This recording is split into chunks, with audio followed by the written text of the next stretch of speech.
Bonjour, je m'appelle Josiane Caron-Santa et je suis ergothérapeute et je l'affirme avec grande fierté.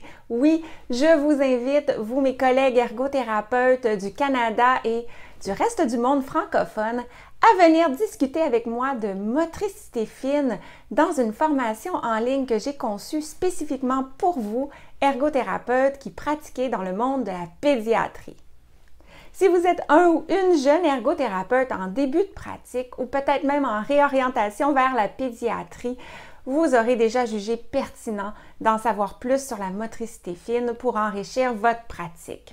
Par contre, si vous êtes un ergothérapeute d'expérience, peut-être venez-vous juste de penser que vous n'avez pas besoin d'en apprendre plus sur la motricité fine parce que, après tout, la motricité fine, n'est-ce pas la partie la plus facile en apparence de notre travail d'ergothérapeute?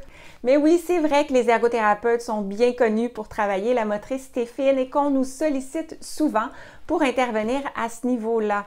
Et par dépit que c'est habituellement le premier domaine pour lequel nous développons des compétences lorsque nous entrons dans le monde de la pédiatrie.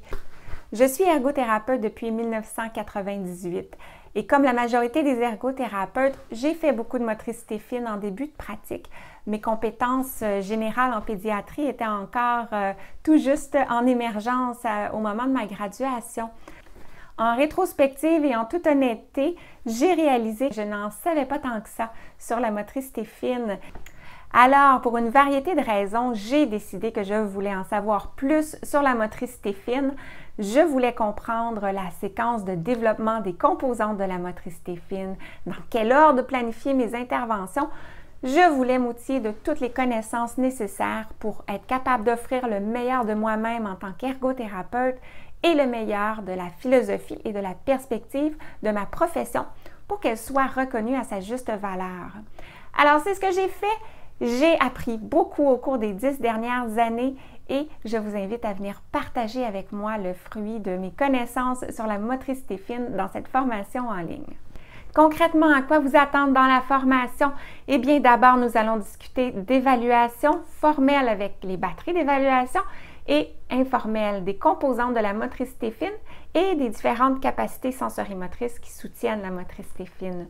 Nous allons passer du temps à raffiner nos capacités d'observation, notre analyse, comment planifier l'intervention dans une séquence logique et bien sûr découvrir de nouvelles idées d'activité pour l'intervention. Et nous allons encadrer tout ça d'un modèle propre à l'ergothérapie. Et parce que je suis ergothérapeute, on va faire ça dans un contexte stimulant et attrayant. J'ai préparé beaucoup de démonstrations, de supports visuels, de séquences vidéo et de surprises dans la présentation pour garder votre intérêt et m'assurer que votre expérience d'apprentissage est stimulante et enrichissante. Si vous n'avez jamais suivi de formation en ligne, voici quelques informations qui vous intéresseront concernant cette formation avec moi. Vous prenez la formation sur une plateforme de formation, c'est-à-dire que vous ne téléchargez pas la formation sur votre ordinateur, vous devez vous connecter en ligne, donc vous aurez besoin d'un accès Internet pour accéder à votre compte de formation. Vous le suivez au moment où ça vous convient. Le système enregistre où vous êtes rendu quand vous terminez une leçon. Vous reprenez à cet endroit-là la prochaine fois.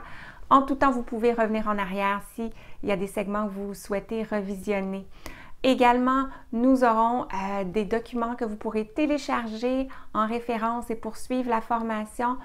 Vous compléterez un questionnaire de validation, d'intégration de vos connaissances qui mènera à une attestation formelle de formation continue équivalente à la durée de la formation.